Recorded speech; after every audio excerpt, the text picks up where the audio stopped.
तुम मुझे खून दो मैं तुम्हें आजादी दूंगा। मी तुम्हाला आज आव्हान करणार आहे, तुम हमें 15 दिन दो, हम तुम्हें भर भर के देंगे। निदान माझा बूथ हा सबसे मजबूत ही दाखवण्याची एक संधी तुम्हाला या निमित्ताने मिळाली आहे। आज सुभाषचंद्र बोस यांची जयंती आहे। त्यांना मी अभिवादन करतो। ते म्हणाले होते, तुम मुझे खून दो मैं तुम्हें आजादी दूंगा। मी तुम्हाला आज आव्हान करणार आहे, तुम हमें 15 दिन दो, हम तुम्हें भर भर के देंगे। आज शिवसेना प्रमुख हिंदू हृदय सम्राट स्वर्गीय बाळासाहेब ठाकरे यांची जयंती आहे आणि एक अभूतपूर्व आणि एक ऐतिहासिक अशा आज इतिहासाचे साक्षीदार होण्यासाठी आपण इथे उपस्थित आहात। ज्याचा उल्लेख मगाशी भैयासाहेब माने आणि अमरीश घाटगेंनी केला की कदाचित दीड महिन्यापूर्वी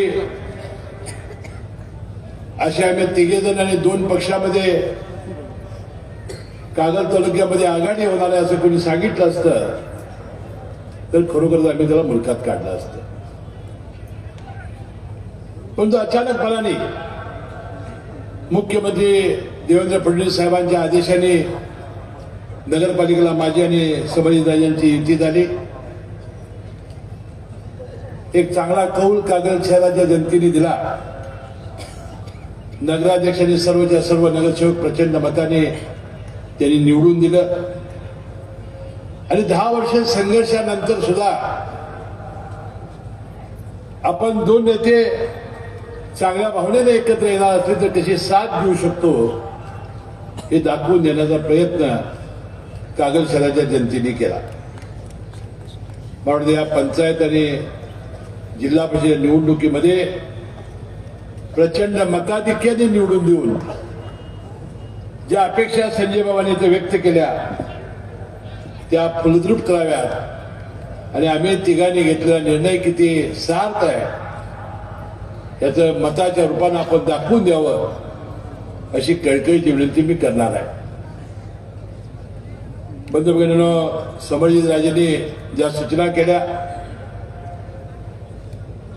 आपण 3 गट एकत्र आल्यानंतर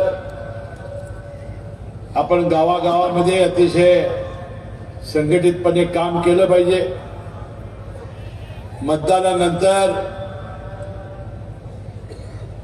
1000ची मतदान केंद्र असतं, त्यामध्ये ताबडतोबीने कळतं कुठली मते गेली। आणि आता 3.5 वर्ष निवडणुका नाही। आता ही एकदा सार्वजनिक निवडणूक झाली की आता एकदम लोकसभेची निवडणूक आहे। बँक, गोकुळ, ग्राममध्ये निवडणुका या त्या पातळीवर होती। परंतु या 3.5 वर्षामध्ये तुम्हा कार्यकर्त्यांना, तिन्ही नेत्यांना तोंड दाखवायचं आहे। कामाच्या निमित्ताने दाखवायचं आहे, विकासाच्या निमित्ताने दाखवायचं आहे। निदान माझा बूथ हा सबसे मजबूत ही दाखवण्याची एक संधी तुम्हाला या निमित्ताने मिळालेली आहे। आता पुन्हा तक्रार नाही, आता कुणाचंही लग्न नाही, तिघांचा मिळून मंडप आहे, तिघांचा मुलगा आहे, तिघांच्या नवऱ्या आहेत। आता सगळ्यांनी अक्षताला यायचं आहे। फक्त अक्षताला यायचं नाही, आता गावागावात कष्ट करायचे। कसलंही किलमिश, शेवटी आपण नेत्यांचे जर आदर्श कार्यकर्ते आहात तर म्हणतो महाराष्ट्रामध्ये एक इतिहास करण्याची आणि संपूर्ण राज्याला एक उदाहरण घालून देण्याची एक संधी तुम्हाला या निमित्ताने मिळालेली आहे। त्याचा उल्लेख राजेसाहेबांनी केला। आता आज जो आमच्याबरोबर नाही, मंडलिक साहेबांचं एक वाक्य असायचं, आता तू गेलास तर आता माझी आणि तुझी भेट वरतीच, म्हणजे स्वर्गात. तसं आता त्यांची आणि आमची भेट स्वर्गात. आणि म्हणून कार्यकर्त्यांनी अतिशय एकसंधपणानं, राजेसाहेब सातत्याने म्हणतायत की मुश्रीफ साहेब तुम्ही जरा मवाळा भूमिका घेताय.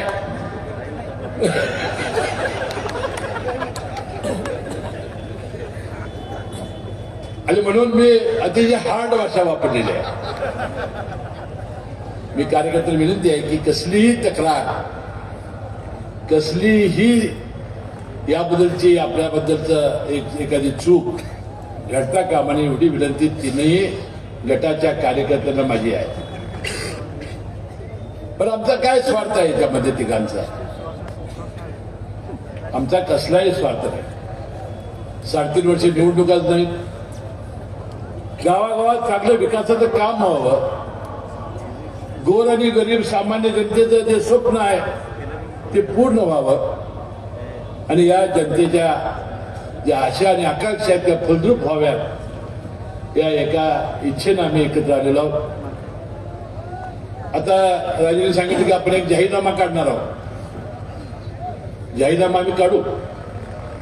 त्याचा उल्लेख आपल्या घटनेने केला. आपण प्राधान्य दिलं पाहिजे या पंचायत राज्याच्या वतीनं आरोग्य, प्राथमिक शिक्षण आणि आपल्या गावातली स्वच्छता याला प्राधान्य असलं पाहिजे. यासाठी जे जे करायला लागेल ते या राज्याचा मंत्री म्हणून करीन. आणि बाबांच्या अपेक्षा ज्या आहेत की निधीबद्दल मी इतका निधी मिळवून देण्याचा प्रयत्न करेन की तुमचा ओटा फाटून जाईल. अशा प्रकारचा गावागावात निधी देण्याचा प्रयत्न आपण करू. गावाची सगळी विकासाची कामं, विशेषतः मूलभूत प्रश्न मार्गी लावण्याचा प्रयत्न आम्ही या निमित्ताने करतो. म्हणून आज आम्ही तिघं एकत्र आलेलो आहोत. त्याचा उल्लेख सभापती गाडगेंनी केला. कोणाला एकटं पाडण्यासाठी, कोणाला एकटं ठेवण्यासाठी आम्ही केलेलं नाही. आमची इच्छा होती त्यांनी आमच्याकडे यावं. आणि म्हणून आपल्याला भविष्यामध्ये सुद्धा अशा प्रकारचं काम आपल्याला करावं लागेल. आज घडलं नाही तर भविष्यामध्ये निश्चितपणे आम्ही करू. या निमित्ताने मी एवढंच आपल्याला सांगणार आहे की आपल्या जिल्हा परिषद आणि पंचायत समितीच्या निवडणुकीमध्ये आपण ज्या ज्या आपण निवडणुकीमध्ये कामं करतो ती कामं अतिशय प्रामाणिकपणानं करा. मनामध्ये कसलंही किलबिश ठेवू नका. हे खरं आहे ना, आम्ही तिघं एकमेकाच्या विरोधी लढलेलो आहोत. गावागावाचे कार्यकर्ते एकमेकाच्या विरोधी असतात. ज्या ते आम्ही तिघं एकत्र आलो म्हणजे ते सगळ्यांनी एकत्र येण्याची आवश्यकता आहे. नाही तर हा उलटा होता, तो उलटा होता, त्याचा बाग काढतो, ह्याचा बाग काढतो, तुमचा बाग निघेल त्यामुळे. म्हणून तुम्ही अजिबात ती काय गोष्ट करू नका. ते एकमेकाच्या आम्ही विरोधी होतो, एकमेकाची प्रामाणिकपणाने त्यांनी विरोध केला आणि म्हणून तो माझ्या विरोधी होता. म्हणून या निवडणुकीत आपण त्याला वाकड्या नजरेनं कुणी बघायचं नाही. 18च्या 18 उमेदवार हे तुमचे आहेत आणि 18च्या 18 उमेदवार प्रचंड मताने निवडून आणण्याची जबाबदारी ही तुमचा सर्वांची आहे.